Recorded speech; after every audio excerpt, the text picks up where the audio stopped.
Hey everybody, Ryan here from Android Calls. I'm here to give you my review on the OnePlus 12R. Now, I talk about this being the quote-unquote flagship killer, and it gets really absolutely close because absolutely for the price this is, $799 is the model I have here.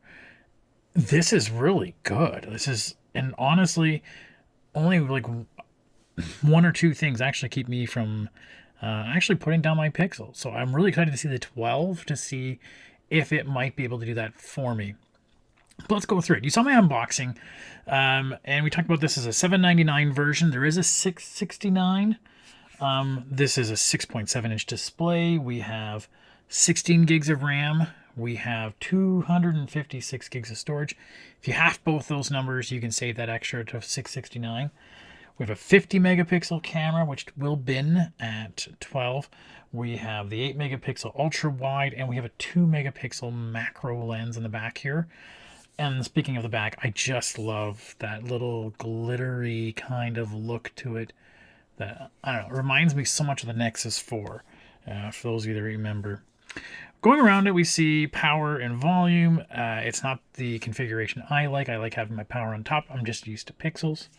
But we also have a toggle switch on the side here. I thought first it was like a touch one, but it actually is a 3 slider. So down, middle is like just vibration, and then totally off for everything, or down for anything. Okay, so we can unlock this with our fingerprint, right?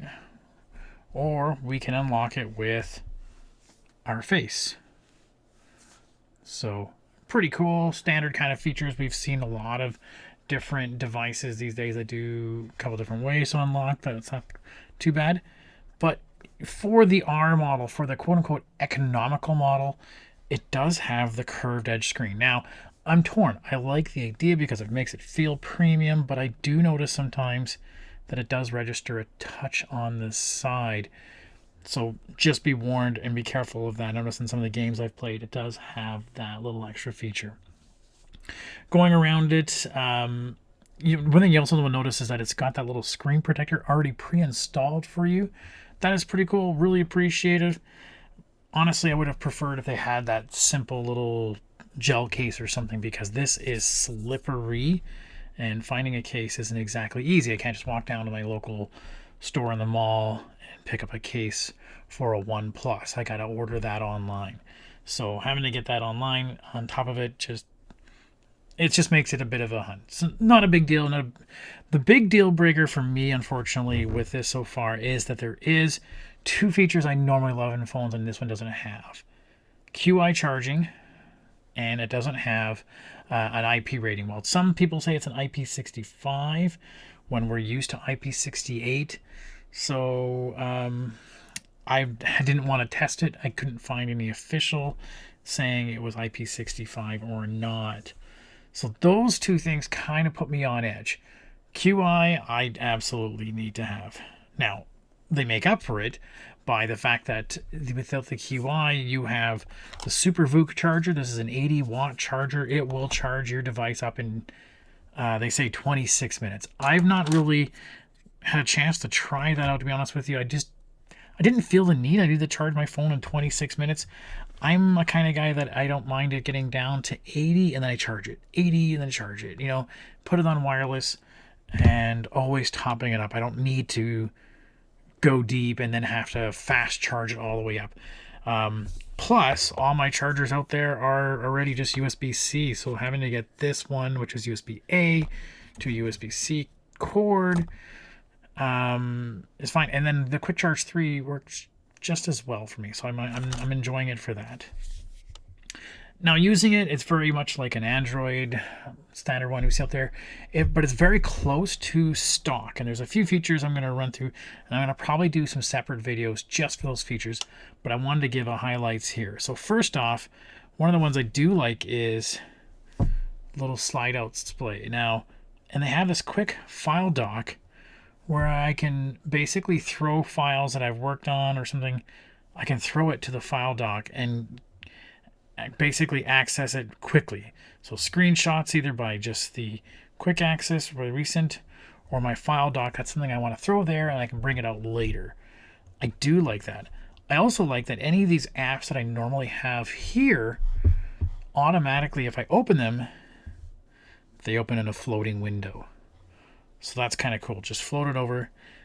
The downside is the floating window is only allowing one floating window. We can have multiple little floating windows. So if I bring up Chrome,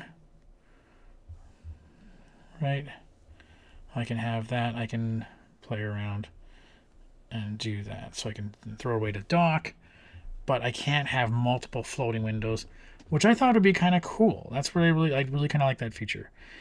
The other thing I kind of really liked about this feature, I haven't seen it others in a while, is when I bring up that multi-card display, I can actually just click and drag on this to bring up any of the apps I want. So normally we just have to do this, where this is much faster. And with 16 gigs of RAM, we're really holding a lot of apps in storage all the time. Really cool.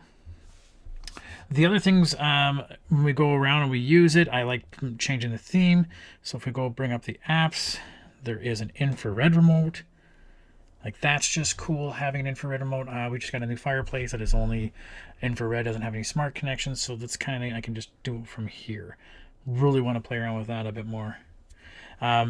If I turn the screen off, when I get a new notification, this edge will glow, very much like the Samsung Notes back in the day, or the Galaxy Edge, if you remember those, has that glow feature. Yeah, and let's bring up the gallery for a second here.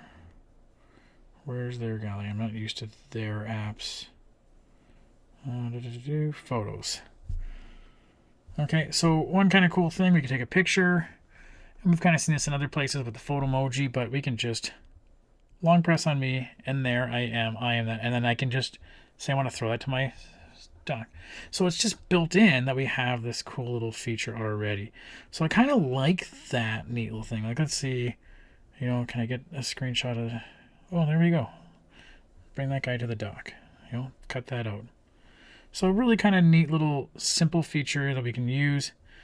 Oh, there's my little droid. Can I bring him up? Oh, I can too. There we go. Like that, I think is pretty neat. So then I can, open that with whatever I want and share it wherever. Okay. In terms of how the camera works, it's okay. I'm not wowed by it. I'm spoiled by the Pixel. I find it a little bit warm. I find it a little soft. It didn't really wow me out of anything that to say, cool, that's what I like. I want to see that doing a really good job, but that's fine. Lastly, in terms of performance, like, honestly, I think it outperforms my OnePlus or my Pixel 8. Actually doing a much better job than that. And that's mostly because of the RAM. The Pixel 8 only has that 8 gigs of RAM. This has 16, 12 or 8, I can't remember. And I noticed that it may not be lightning fast, but it's doing everything just well. I played PUBG on it on ultra high settings.